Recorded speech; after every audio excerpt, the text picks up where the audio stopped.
नमस्कार।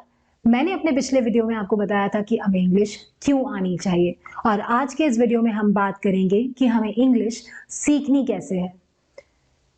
अगर आपने हमारा चैनल सब्सक्राइब नहीं किया है तो प्लीज सब्सक्राइब कर लें, बेल आइकन को प्रेस करें, वीडियो को लाइक और शेयर करना ना भूलें। तो चलिए बात करते हैं कि हमें इंग्लिश सीखनी कैसे है।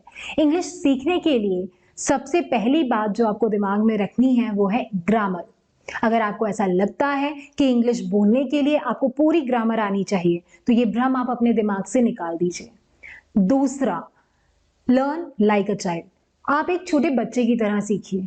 एक बच्चा हमारे बीच में रहकर हमारी बातों को सुनकर हमारे हाव भाव को समझता है और फिर वो बोलने की कोशिश करता है। पहले वो छोटे छोटे शब्द बोलता है और फिर धीरे धीरे शब्दों को जोड़कर वो पूरा वाक्य बोलने लग जाता है। हर कोई अपने बच्चे को सिखाता है ए फॉर एप्पल। जब आप बच्चे को ए फॉर एप्पल सिखाते हो तो आप उसे एप्पल की इमेज भी बताते हो, आप उसे एप्पल दिखाते भी हो।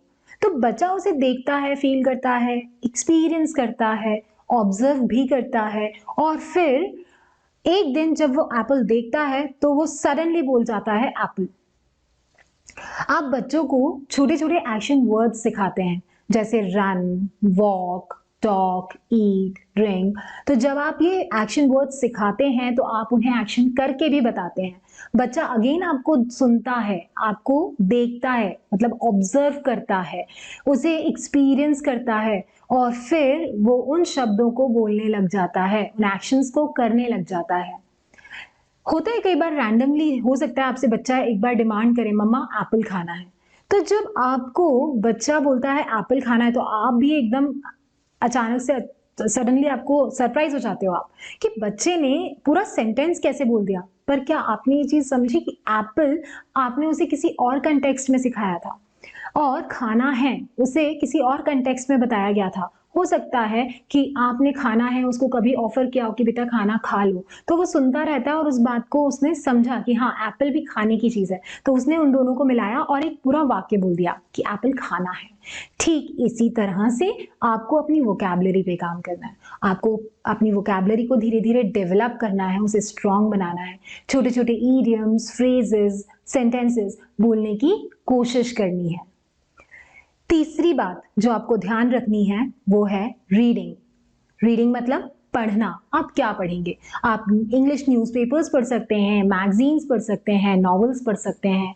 और अगर आपको किसी भी पॉइंट ऑफ टाइम पे लगता है कि ये लैंग्वेज आपके लिए टफ है, आपको जो वर्ड्स लिखे हुए वो आपके लिए टफ हैं, तो आप छोटी जो शॉर्ट स्टोरीज आती हैं उनसे आप स्टार्ट कर सकते हैं। चौथा पॉइंट जो आपको इंग्लिश बोलने के लिए ध्यान में रखना है वो है राइटिंग। राइटिंग मतलब लिखना। आप क्या लिखेंगे? आप अपना डेली रूटीन लिख सकते हैं, आप कोई भी पर्टिकुलर टॉपिक पे एक पैराग्राफ लिख सकते हैं। तो जब आप लिखेंगे तो आपको पता चलेगा कि आप अपने फीलिंग्स और थॉट्स को पेपर पे एक्सप्रेस कर पा रहे हो या नहीं कर पा रहे हो। आप जब लिखेंगे तो आपको पता चलेगा कि आप वर्ड्स को रिकॉल कर पा रहे हो कि नहीं। आप अच्छे से रिकॉल कर पाएंगे, आप अच्छे से लिख पाएंगे और आपकी लैंग्वेज पे एक ग्रिप बनेगी, एक कमांड आएगी लिखने से। पांचवा पॉइंट जो आपको ध्यान रखना है वो है थिंक इन इंग्लिश। क्या आपने कभी सोचा है कि जब आप हिंदी बोलते हैं तो हिंदी बहुत सोच के बोलनी पड़ रही होती है? नहीं, आपका brain at the same time काम करता है सोचने का और आप बोलते भी साथ ही में हो, आप बोलते चले जाते हो फ्रीक्वेंटली। पर जब आपको इंग्लिश बोलनी होती है तो आप क्या करते हो? आप सेंटेंस को सोचते हो हिंदी में, फ्रेम करते हो हिंदी में, फिर उसे ट्रांसलेट करते हो इंग्लिश में। तो जब आप ट्रांसलेट कर रहे होते हो तब तक तो आपका बोलने का समय निकल जाता है और हो सकता है अब आप बोलने में घबराओ, आप एक हेजिटेशन आपके अंदर आ जाए कि क्या पता मैं फ्लुएंटली बोल पाऊं या नहीं बोल पाऊं। तो आपको ऐसा बिल्कुल नहीं करना है। अगर आपको इंग्लिश बोलना है तो आपको सोचना भी इंग्लिश में ही पड़ेगा, राइट? अब लास्ट और छठवां सबसे इंपॉर्टेंट पॉइंट जो है वो है प्रूनिंग। प्रूनिंग का क्या मतलब होता है? प्रूनिंग मतलब यूज इट और लूज इट। मतलब आपका ब्रेन इस पर्टिकुलर मैकेनिज्म पे काम करता है। आप शब्दों को जब सीख रहे होते हो तो उनको यूज करना भी बहुत जरूरी है, उन्हें रिपीटेडली प्रैक्टिस करना बहुत ज़रूरी है। जब आप उन्हें यूज़ करोगे, प्रैक्टिस करोगे, बोलोगे, तो वो शब्द आपके ब्रेन में कहीं न कहीं आपके दिमाग में जम जाएँगे। जम जाएँगे तो आप अननोइंगली बोल जाओगे, आपको पता भी नहीं चलेगा। पर आपने कुछ शब्द सीखे और आपने उन्हें उपयोग में नहीं लाया, तो आपके दिमाग से वो शब्द धीरे-धीरे स्किप हो जाएँगे, एलिमिनेट हो जाएँगे। आप इसे एक एग्ज़ाम्पल से समझो।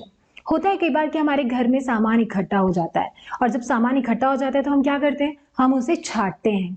उपयोग जो हमारे यूज़ का है सामान उसे हम एक तरफ रखते हैं। जो हमारे काम का नहीं है उसे हम बिल्कुल डिस्कार्ड कर देते हैं, एलिमिनेट कर देते हैं। तो ठीक इसी तरह से आपका ब्रेन भी करता है। वर्ड्स जो काम आ रहे हैं, जो उपयोग में आ रहे हैं वो रखे जाएँगे, जो नहीं आ रहे हैं उन्हें हटा दिया जाएगा। तभी नए शब्दों के लिए जगह बनेगी। अब जब आप शब्दों को बोलते हो, तो आप अपने फ्रेंड्स और फैमिली से डिस्कस कर सकते हो। आपको लग रहा होगा कि वोकैब्युलरी इंग्लिश में वोकैब्युलरी डेवलप करना आपको डिफ़िकल्ट लग रहा होगा। पर मैं आपको बता दूँ इंग्लिश आप आम बोलचाल की भाषा में वैसे भी यूज़ कर ही रहे हो। स्टेशन, स्कूल, किचन, ट्रेन ये कुछ ऐसे वर्ड्स हैं जो आपकी वोकैब्युलरी में एग्ज़िस्ट करते हैं और आप एज़ इट इज़ उन्हें बोलते हो, इंग्लिश में ही बोलते हो। कभी भी आपने इनका हिंदी वर्ज़न यूज़ नहीं किया। आपने स्टेशन को कभी स्थानक नहीं बोला, आपने विद्यालय फ्रीक्वेंटली यूज़ नहीं किया, आपने लौपदगामिनी नहीं बोला, आपने बोला ट्रेन, ट्रेन को ट्रेन बोला आपने, लौपदगामिनी कभी नहीं बोला। तो आपने ये जो वर्ड्स यूज़ किए हैं स्टेशन, स्कूल किचन, तो ये वर्ड्स रिपीटेडली आपने कहीं न कहीं सुने हैं, एक्सपीरियंस किए हैं, रिलेट किया और आपने एज़ इट इज़ उनको अपनी लैंग्वेज में इनकॉर्पोरेट किया, उनको शामिल किया और बोलना शुरू किया। तो ठीक इसी तरह से आपको अपनी शब्दों पे, अपनी लैंग्वेज पे कमांड लेनी है। तो बॉटम लाइन इज़ कि आपको इंग्लिश बोलने के लिए प्रैक्टिस करना है, अभ्यास करना है। अभ्यास सुनने का, अभ्यास पढ़ने का, अभ्यास लिखने का। सो आई होप कि आपको मेरी इस कन्वर्सेशन से क्लियर हुआ होगा कि इंग्लिश सीखने के लिए हमें क्या करना चाहिए। समय देने के लिए धन्यवाद। देखते रहिए अभ्यास, अगला वीडियो होगा खास।